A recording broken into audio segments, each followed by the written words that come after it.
This episode of Crosscut Talks is supported by Alaska Airlines.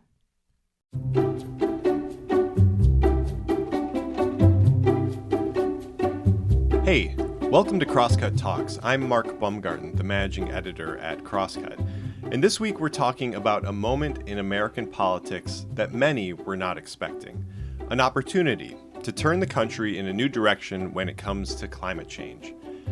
This moment was created by the election of President Joe Biden, which was decisive and not entirely unexpected. And then the flipping of 2 U.S. Senate seats in Georgia to the Democrats, which, you will recall, came as a pretty big surprise, and tipped the Senate ever so slightly into Democratic control. But, of course, the question is what a political party does with a moment like this. And climate policy has never been a given when it comes to actual legislation. But President Biden and many of his fellow Democrats have put climate policy front and center in this first year of his administration, which is striking, both because Biden's long career in Washington, D.C. has been light on climate, and because there has been plenty of other things to worry about, like the insurrection, the pandemic, and now the withdrawal from Afghanistan. For this episode of the Crosscut Talks podcast, we're listening in on a conversation that was recorded at this year's Crosscut Festival, and that explores the depth of this commitment to climate and the possibility that something could get done to shift America toward a clean energy economy. Dr. Leah Stokes and Dr. Katharine Wilkinson lead this conversation, which they recorded as part of their Matter of Degrees podcast, a must-listen for anyone interested in following the issue. For this talk, they've invited Julian Brav Noisecat, an activist, policy wonk, and writer who also serves as the Vice President of Policy at Data for Progress, a liberal think tank. It's important to note here that this conversation took place earlier this spring. The American Jobs Plan, which is the centerpiece of the conversation here, is still making its way through Congress, though it has been knocked down a few pegs. A compromise version of the bill passed out of the Senate with many of the clean energy aspects of the original stripped out. But many Democrats are still pushing for a larger reconciliation bill that would bring back some of that investment. Like our guest this week, those lawmakers likely see this current moment as a brief window where these investments can be made, and in their eyes, must be made. Whether they will be made is still very much up in the air. This conversation and all other conversations on the Science and Environment track at the 2021 Crosscut Festival is sponsored by John S. Adams, CFP, and UBS, which would like to share the following message. The Arbor Group at UBS has a straightforward mission to help you make the world a better place. Through personal financial planning and sustainable investment management, the Arbor Group works with each of their clients to pursue that client's specific goals. Learn more by visiting ubs.com/team/the Arbor Group. I hope you enjoy the conversation. If you have any feedback, please send it to talks@crosscut.com. Okay, on with the show.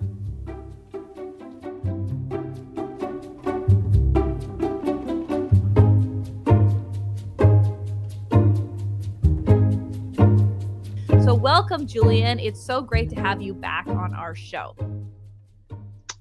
For better or worse, here I am, back for round two. Definitely better. Definitely better. It's really nice to see you, Julian. And Leah, I'm actually going to put you into the hot seat today, too, because you are our resident political scientist. So no coasting on hosting today. And we've got a lot of ground to cover. So I think we should dig in. So we want to talk about the state of play when it comes to Congress and the Biden administration. So Julian, let's start with you. Set the scene for us. What is going on in terms of domestic climate policy in this moment? So even before President Biden took office, he signaled his strong commitment to climate action by actually creating 2 new positions in his administration. One for a special climate envoy, who is John Kerry, and another for a domestic climate czar, and that is Jennifer Granholm. Oh, excuse me, no, that's EPA. That's Gina DOE. McCarthy. Gina You got McCarthy. it. Sorry, I get these names confused sometimes. And then also a number of other strong appointments for traditional cabinet positions. 1 week into his administration, he unveiled a slew of executive orders exactly 7 days after he was sworn in. And then in March, he unveiled the American Jobs Plan, which is a more than $2 trillion infrastructure package with about $1 trillion, depending on how you count, going towards domestic climate action. We should add, although this is not going to be a huge subject of our conversation, that in April, he hosted a climate leaders summit with a number of global leaders where the United States tried to assert its leadership on climate and tried to encourage other nations, especially China and India, as well as others, Brazil, to take more bold action to address global warming. So it's been a very significant focus of the first few months here of the Biden administration, going back to even before the president assumed office. And there's a lot of politics that lie ahead. The American Jobs Plan is going to start moving through Congress in the coming months. And those congressional negotiations are going to, alongside the implementation of a number of regulations later on in the year, are going to determine, just how much the president is able to achieve on this essential issue. Ryan, you covered so much ground there. I'm very impressed. What am I going to add? I think, as Julian just said, the Biden administration has come out so boldly on climate change, more so than we would have thought. And it started even before the administration began with appointments, really amazing appointments. Gina McCarthy and John Kerry are, of course, top of the list, but people like Jennifer Granholm and, of course, Deb Haaland, that we'll talk about later, which Julian was really instrumental in helping get to happen. But then even below that level, amazing people like Sonia Agrawal in the White House, David Hayes, people like Jeremiah Bowman, Shalonda Baker, Wahala Johns in the DOE. There's just so many amazing people who have deep trust and experience in the climate movement who are now inside the Biden administration and helping to fuel all the stuff that Julian went over. Yeah, it is really exciting. And I think it's fair to say that there was a good bit of anxiety from activists and progressives. And I think, Julian, correct us if we're wrong, but I would put you in this camp about kind of whether Biden would take climate seriously, right? At sort of the level that we know is necessary and in the ways that we think are just. And I'm curious now, kind of a season into this, how do you think Biden is doing so far on the issue? Has he wooed you when it comes to climate? Well, I guess people could question whether I take climate action seriously, given that I forgot Gina McCarthy's name for a second there. Apologies. So, I think that there was widespread concern during the presidential primary that President Biden represented more of the same when it came to climate change. And on this issue in particular, more of the same is not nearly enough and is going to, ruin the planet for future generations and future selves, because we're at that point in climate. Early on in his administration, he made some comments that were, I would say, especially concerning. There was a concern around his first sort of draft of his climate plan, which came out around May 2019. And whether he would be aggressive in his stance towards natural gas, or what's increasingly called fossil gas by advocates and experts. And to his credit, I think that Biden was actually fairly responsive to those concerns over time. After the primary, as it became very clear that Biden was going to be the Democratic Party's nominee, he created a unity task force with representatives from the Bernie Sanders presidential campaign, including leaders of the Sunrise Movement like Varshini Prakash and Representative Alexandria Ocasio-Cortez, who were both on the climate-focused working group of the Biden-Sanders Unity Task Force. And, he was willing to actually revise his climate plan in the second edition of his platform, which was called the Build Back Better plan. And I was actually talking to some political scientists and historians at the time, in particular Daniel Schlossman, who wrote this wonderful book called When Movements Anchor Parties. And he told me that Biden actually adopting more progressive positions when he was already assured of his party's nomination was an unprecedented move in modern democratic political history. The nominee usually moves to the center as they're heading toward the general election and not to the left. So I think that moment of the party reconciling its ideological and other differences was really key. And I would also give the president effort in, being this unusual political figure who seems to be able to bridge these generational and ideological divides that do exist on the American left. Yeah. Leah, what's your read? I totally agree with everything Julian just said. A lot of us were worried at the beginning of the primary, and then a new plan came out after that Bernie Biden task force that Julian talked about, which included really bold ideas like the 100% clean electricity standard by 2035, which was endorsed by that unity task force with people like Representative Alexandria Ocasio-Cortez, Varshney Prakash from Sunrise, et cetera. So, we started to see really bold stuff from Biden. And it wasn't just, a campaign document on a website. He was talking about this on the campaign trail. In fact, the campaign ran climate-focused ads in both Michigan and Arizona, really committing to climate as an issue. And I think Julian is so right that Biden is this unlikely figure. Maybe his closeness with his granddaughters is part of the explanation, or maybe his deep empathy as a human being. I think he really understands the fear that young people feel about climate change, and he doesn't want to leave them with this huge problem. And so he's really become this unlikely climate champion in a really exciting way. I think it's a really obviously very visible but exciting example of what seems to be happening in so many sectors, right? Of people being willing to learn and being willing to lead on a topic that may not have defined their careers to date. And as you say, Leah, the social science does tell us that daughters and granddaughters are particularly effective climate messengers. So I think you may be onto something there. As you mentioned, Julian, at the end of March, Biden proposed the American Jobs Plan, big proposal to spend between $2 to $3 trillion on infrastructure, everything from clean public transit to clean electricity, removing lead from pipes, ending fossil fuel subsidies. I think it's fair to say it's a big idea. Leah, let's start with you on this one. What is going on with this proposal, Professor Stokes? Well, the American Jobs Plan, as Julian mentioned, came out right at the end of March. I believe it was March 31st. Biden gave a big speech in Pittsburgh.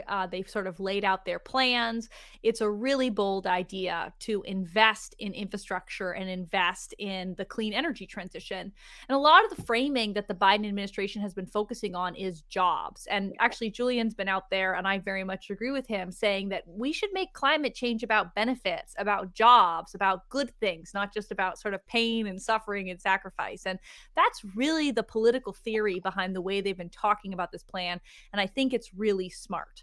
Some of the components of the American Jobs Plan include the clean electricity standard, trying to hit 100% clean power by 2035, commitments on clean transportation. I think this is perhaps the thing sometimes I hear the admin talk the most about. They're really into, public transit, school buses, charging infrastructure, EVs, you name it. Maybe that's the sort of Biden effect. And it certainly has rubbed off on Secretary Buttigieg, who is like Biden 2.0 in his love for clean transportation. And then also the building sector, which is another area that I'm very passionate about. In some ways, actually, the buildings commitments are not even as bold as the campaign targets were. So the campaign was aiming to do 2 million homes over the time period, and the American Jobs Plan is only saying 2 million buildings. So that would be commercial and homes. And that's something that I feel like we need to go bolder on. I've been very inspired by the work of Rewiring America, RMI, Sierra Club, lots of local groups saying, hey guys, we got to electrify buildings. We got to get off gas. And all this new research is coming out showing that having gas in your home for kids is like having secondhand smoke, that it increases the risk of asthma for kids by by 42% if you have a gas stove in your home. So I feel like buildings is a place where we can go bigger, but really exciting stuff on transportation and the electricity sector, and even other stuff like justice, like the lead pipes transformation and the commitment to the Justice 40, having 40% of the benefits of investment go to disadvantaged communities. So big, bold idea, and we got to see how it goes in Congress, if they pick it up and how it develops. Yeah, Julian, jump in if there's anything on the sort of legislative piece, but also curious what your thoughts are on the prospects of actually getting this thing into law. How are you seeing the odds, and what are the hurdles that have to be overcome? Yeah, so to avoid being duplicative, because I think Leah covered a lot of ground there, I would just say that the sort of views that I've mostly seen from experts and advocates have been that the American Jobs Plan had pretty solid breadth of policy coverage. I would agree that the stuff on buildings and housing could be stronger for sure. And I think you could make the same argument in some specific areas. But overall, I would say that they're trying to do a lot across the sectors that we need to transform and decarbonize.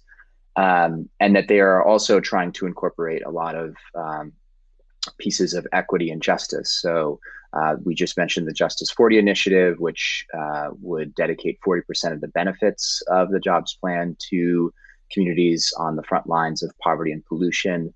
They're also trying to make a strong commitment to organized labor and unions by, enforcing strong procurement and labor standards, which I think is very encouraging. In my view, unions are essential to healthy and equitable democracy and economy. But I think there's also this question of scale. And while the American Jobs Plan, I think, is, really big. I mean, we're talking in trillions of dollars of figures here. It's over $2 trillion. And when you combine that with the American Families Plan, which is 1.8 trillion, that's a lot of public investment. But if anything, actually, I think that especially with the jobs report that came in today, which showed that job growth is actually slowing in the economy, as well as some compelling evidence from various economists, including Paul Krugman in his most recent op-ed, that there aren't actual real concerns about inflation right now, that we should actually be investing even more into the economy to decarbonize and also to achieve full employment. I think Biden often talks about his desire to lead an LBJ or FDR-sized presidency. And one thing that both of those Democratic presidents had in common was that they did aim for, full employment, a situation where everyone who wants a job in the economy can find a job.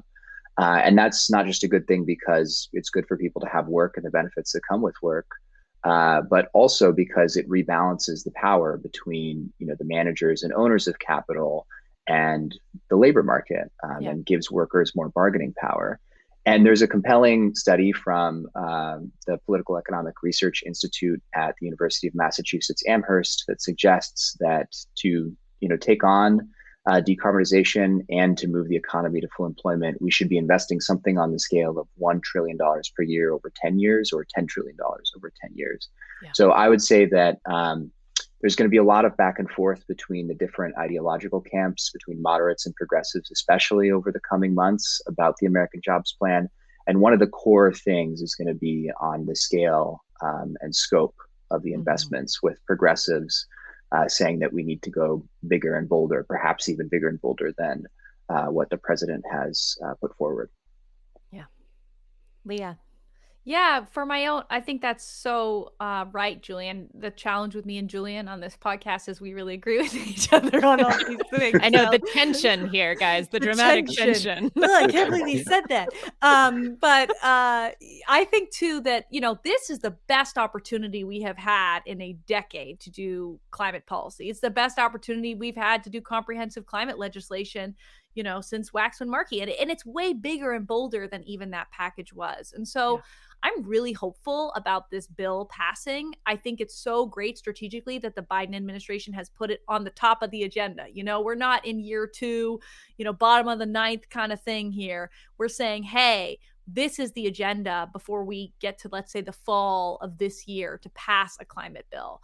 Yeah. And, obviously there's tight votes in the Senate. There's even tight votes in the House. But I feel like we can pull together, we can focus on job creation, we can focus on investment, get a lot of benefits here, and that everybody will see something that they like in this package, I hope, except maybe oil and gas. But that's the fossil fuel industry, and, we're trying to stabilize the climate over here. So, I think there's a really, really big shot, and we all need to pull together to try to get this across the finish line. Yeah, totally. Let's talk a little bit about agencies.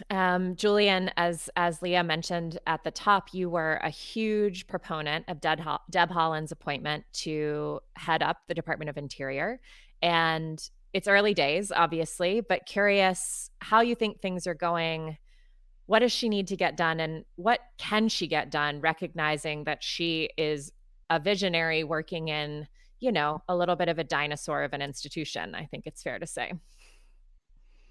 Yeah, so I was really proud to advocate for Madam Secretary Haaland to become Madam Secretary Haaland.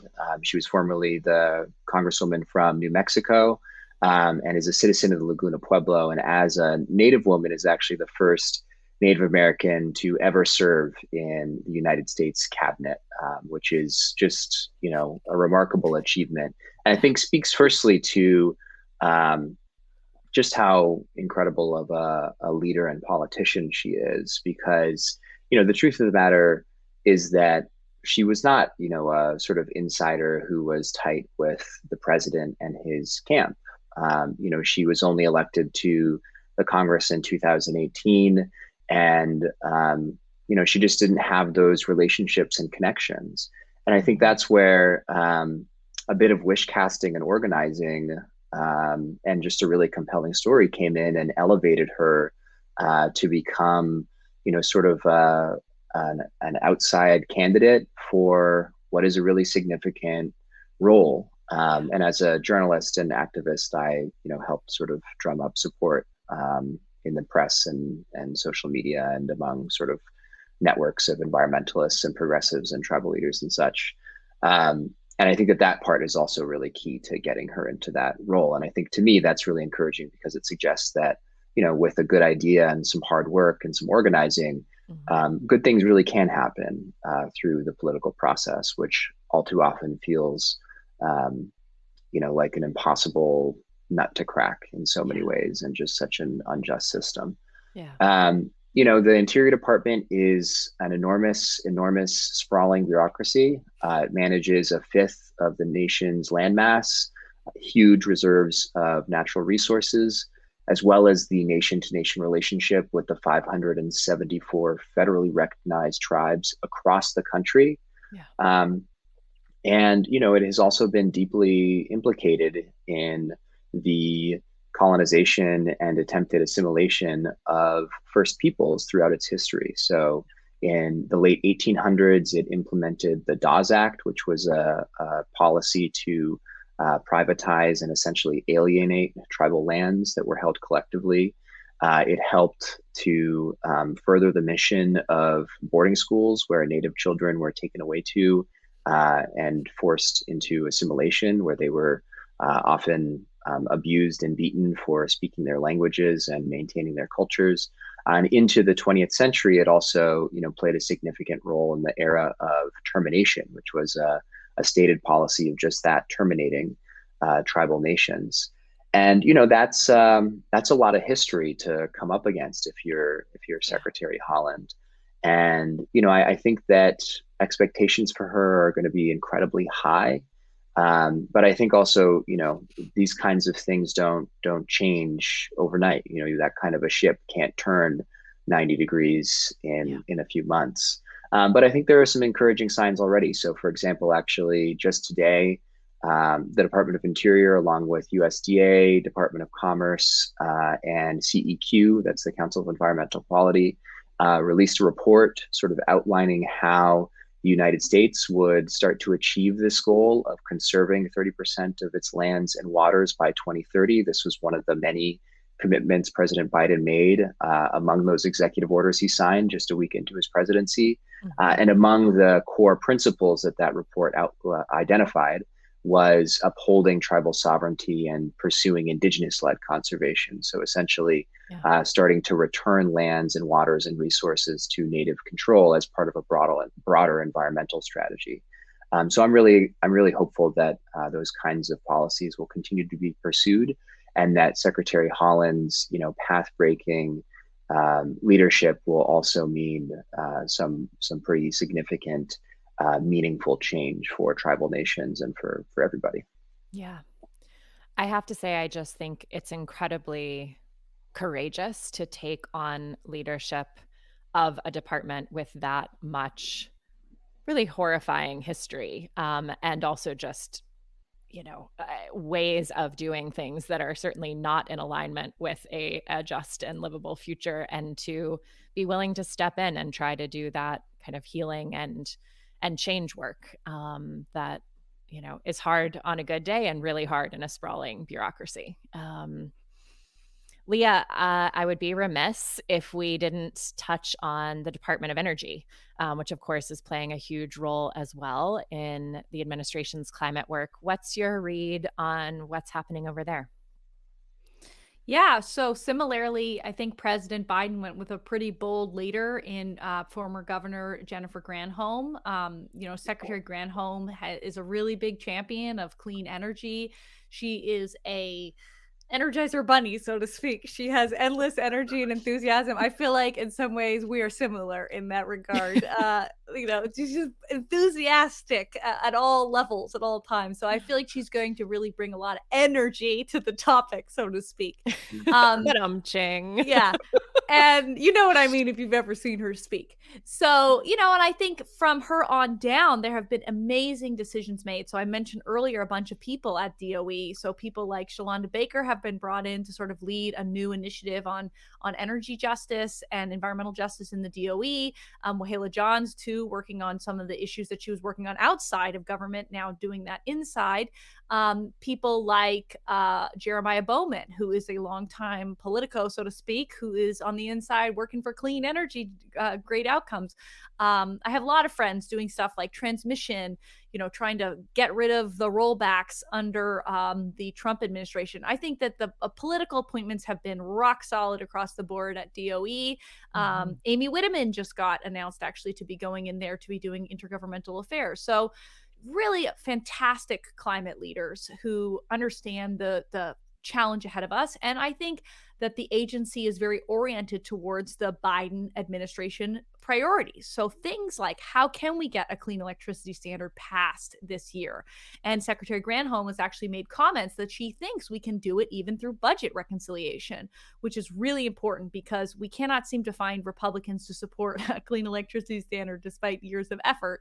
And actually, I wrote a report that came out with Data for Progress, Julian's organization, as well as Evergreen Action, showing how we can do a clean electricity standard through budget reconciliation. So, she's clearly in the weeds on this stuff and wants to see real progress on clean energy. So I feel really excited about the direction of the Department of Energy as well. Nice. There's also a great GIF of you zooming around, Leah, of doing your hand motion for budget reconciliation. It's like rainbows and sparkles. And I do feel like Secretary Granholm might be down with that. Yeah. that Similar vibe. Energy. We got energy on energy, me and her. Yeah. We touched on the 40% commitment in the American Jobs Plan of sending those funds to impacted and frontline communities. But touching back on what you were saying, Julian, about, would Biden approach climate differently than Obama, or would this be more of the same? What are we seeing that is distinctly different, and specifically different when it comes to the topic of environmental justice? Yeah, so I would say that the Justice 40 commitment, which is, again, a commitment to dedicating 40% of benefits. And I think there's actually going to be a lot of a lot there in what ends up being defined as a benefit, Mm. and I'm actually going to follow that very keenly, is a key sort of piece of the Biden sort of theory of how to do not just climate, but to do all of his infrastructure investments. And I think the core idea here is that an investment in a clean energy economy can also start to address some of the harms that existed and persist in the fossil fuel economy. Not just through the creation of jobs, but also through the reduction of pollution. In many low-income communities of color, like Oakland, where I grew up, there are very high rates of asthma and other environmentally caused harms in those communities. And those things are fully preventable. We should have replaced every single lead pipe in this country a long time ago. And it's actually really great that the Biden administration has prioritized that as part of the American Jobs Plan, even though that lead pipes have nothing to do at the end of the day with greenhouse gas emissions. That is just simply good policy, good environmental policy, good infrastructure and jobs policy. And it also is incredibly popular. So in my view, every single time a Democrat goes and talks about the American Jobs Plan, they should be talking about how we're going to replace every lead pipe in the country. It's a really, really good and popular idea. Yeah. I think one core thing here that is also really important is actually just understanding the scope of environmental injustice in this country. So essentially, all of the latest research on small particulate matter in the air suggests that the more we learn about very, very fine particles that we are breathing in, the more we learn about how harmful they in fact are and can be. And unfortunately, we actually do not have a very strong data collection sort of apparatus built up across the country to really understand in detail what sort of pollution Americans are being exposed to. And so one of the core parts of the Justice 40 agenda that I hope gets built very quickly is actually developing those sorts of data collection and mapping capacities to even be able to start to identify with data on both socioeconomic realities as well as sort of pollution and other cumulative burdens that these communities face, where exactly are the most sort of burdened communities, and sort of then be able to equip lawmakers and policymakers with the knowledge to be able to do smart policy-based and empirically based interventions. And so that's, I think, going to be a really key component of all of this. And I'm really hopeful that they don't sort of fudge around the edges of what a benefit is and really, try to make that a meaningful thing.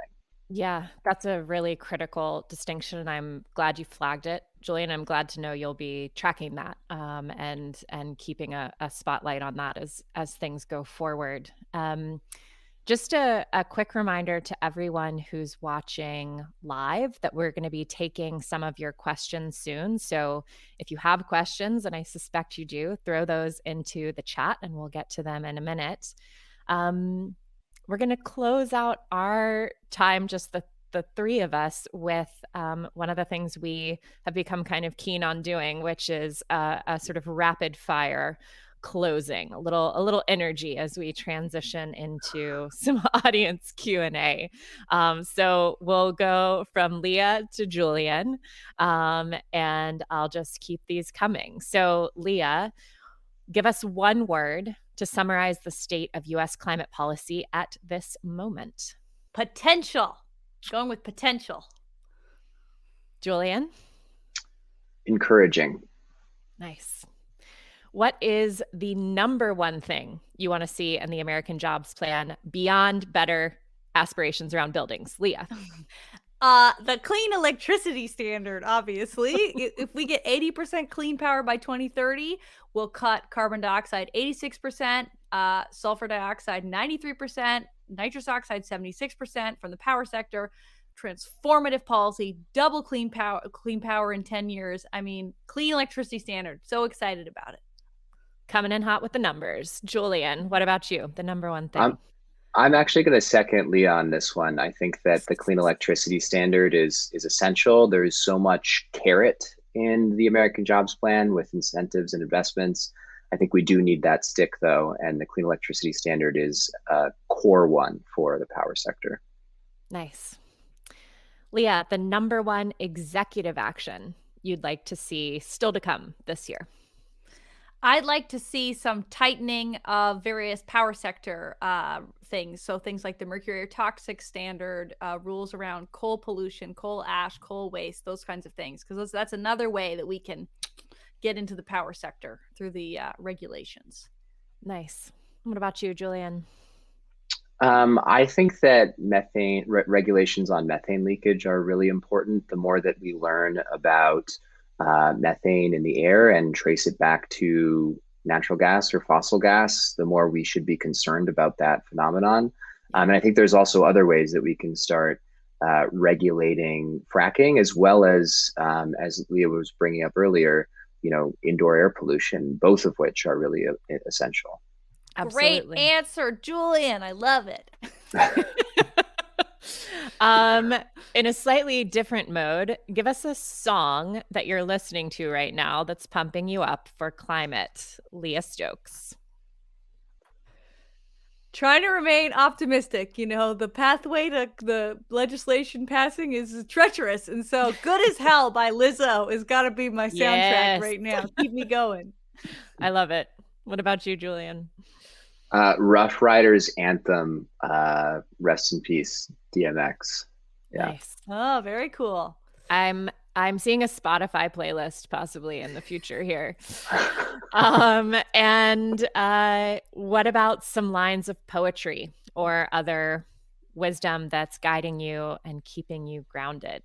Leah.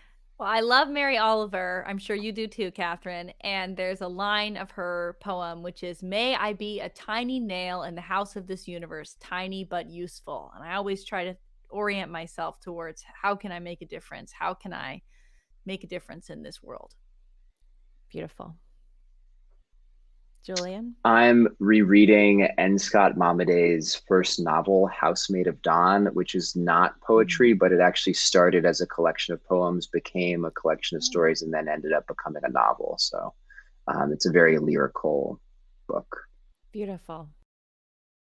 We'll be back with more after this. Dreaming of a long-awaited vacation? Take your travels to the next level with Alaska Airlines. They're committed to providing a higher standard of safety and cleanliness throughout your journey. From mask requirements and touch-free options to HEPA filters on board and fresh air every 2 to 3 minutes. Plus, their award-winning loyalty program, Mileage Plan, makes it easy to earn and redeem miles wherever you go, including destinations worldwide, thanks to their One World Alliance membership. If you're ready to land a low fare, next-level care, and the best experience in the air, book now at alaskaair.com.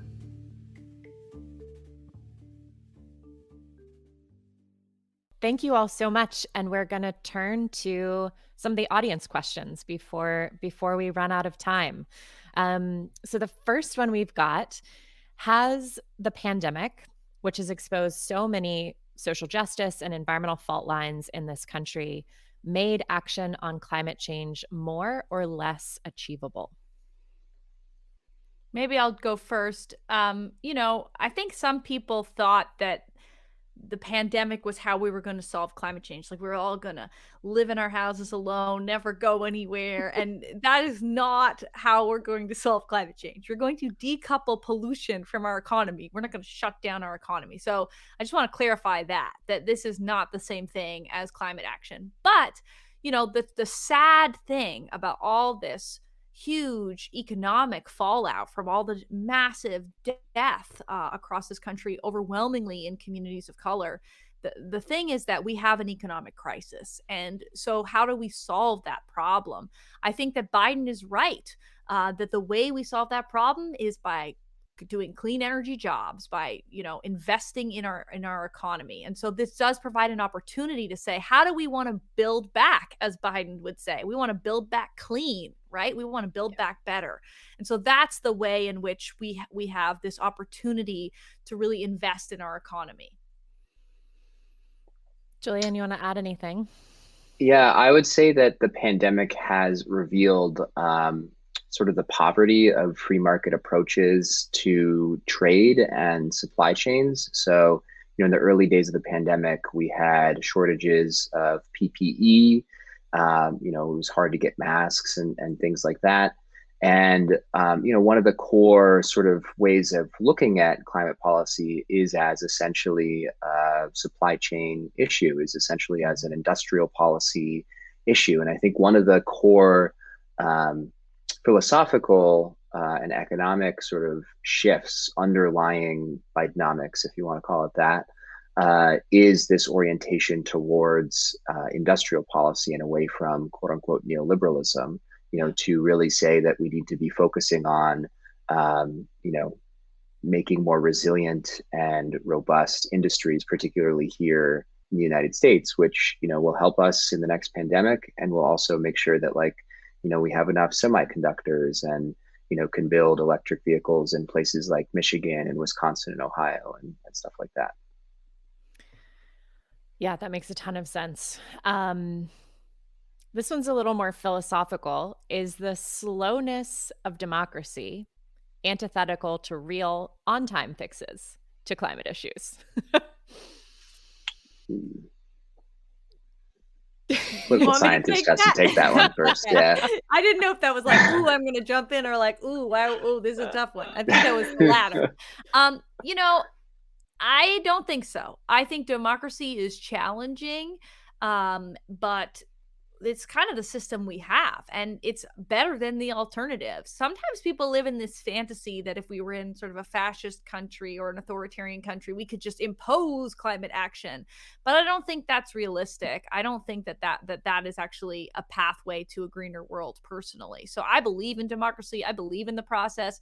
Congress is obviously not fully democratic. Certain people have more voices than others. Some people have no voices, right? Like DC and Puerto Rico, undocumented people, non-citizens. I'm not even a citizen. I cannot vote in this country. So, Which is a damn shame, I will someday say. soon, very soon. I'm applying. Anyway, so obviously not everybody gets a voice, and our democracy is not full and perfect by any means. But it's the system that we have, and we have those 50 votes thanks to Georgia and thanks to the organizing work of largely Black women in that state and the great outcome for Ossoff and Warnock. And we've got the House. And so, hey, we have a window. We can do something here. So I think we got to work with the system that we got, and democracy can make change when it comes to climate policy. Yeah, I think that's right. Yeah, I would agree with what Leah just said. And our democracy in particular is among global democracies relatively unrepresentative of what the popular voice is of voters. In particular, the Senate is a significant problem, and if Republicans succeed at redistricting in ways that draw lines to their favor ahead of the 2022 midterm elections, it's going to become an even greater challenge. The Electoral College also, actually, because of the way that it works, disproportionately benefits rural and predominantly white parts of this country and states. And, I think that the majority of the country believes in climate change, wants to see their government act on climate change. It's just that, we do have a system that allows for forms of minority rule, which is undemocratic. And to add on to Julian's excellent point, we shouldn't be waiting for a better time, for a more perfect policy to pass. I've heard a few people say that, and I just think, how do you think that went down with Waxman Markey? We waited to 10 years. Policy windows do not come around very often. And like Julian is saying, 2022 could be really bad. Look what's going on in Georgia right now, the disenfranchisement of people. We're going to have even harder time with our elections going forward because, unfortunately, the Republican Party has become quite anti-democratic, to be honest. So I think we take the opportunity when we have it. We try to push for everything we've got, but we don't think that we could come back later and get a better opportunity later. No, this feels honestly like the window we weren't sure if we were ever going to have, right? We've got to take it. Till January 5th, your birthday, right, Katharine? Exactly. It was an extremely good birthday, I will say. So this is a really interesting question, given that climate change poses substantial health threats. And we've talked also about health threats of burning fossil fuels and using fossil fuels in our homes. Could you comment on the relative absence of HHS, of Health and Human Services, in the Biden administration's climate actions? Well, there are some programs that run through HHS, and I hope I'm getting them right. Like I think LIHEAP, for example, and I think perhaps the Weatherization Assistance Program. These are programs that help people retrofit their homes, particularly low-income people, communities of color. A lot of people have really leaky homes, that are really expensive actually to heat and have more pollution associated with them. So we do have some programs that run through that particular thing. Oh no, I'm thinking of HUD. I'm not thinking of Health and Human Services. But the point still stands that there are other agencies that are involved in these pieces. But the funny thing about agencies, as I just talked about HUD, is that sometimes things fit in places you don't expect. So, for example, the Department of Energy has like a massive nuclear weapons budget. In fact, the majority of the Department of Energy is actually about managing nuclear weapons and the stockpiles and proliferation. And so, it could be that some of the health pieces actually fit in EPA, believe it or not. That's where a lot of the health pieces live in the climate world. Yeah, that's a great point. Yeah, I would agree. I would also just say that there's a big categorization question that comes along with some of this, climate policy stuff. For example, I think that replacing every lead pipe in the country is great policy, great infrastructure development, also has nothing to do with greenhouse gas emissions. But I think the place to look would be sort of the environmental justice suite of issues, and included in something like an updated equity mapping system would of course be data on pollution and the impacts that has on health. Absolutely. Well, unfortunately, our time is up, which I'm bummed about. Julian, thank you so much for taking the time to do this and share everything that you're tracking and observing, and just for a great conversation as ever. Thank you so much for having me. We should do round 3 sometime. Let's do it.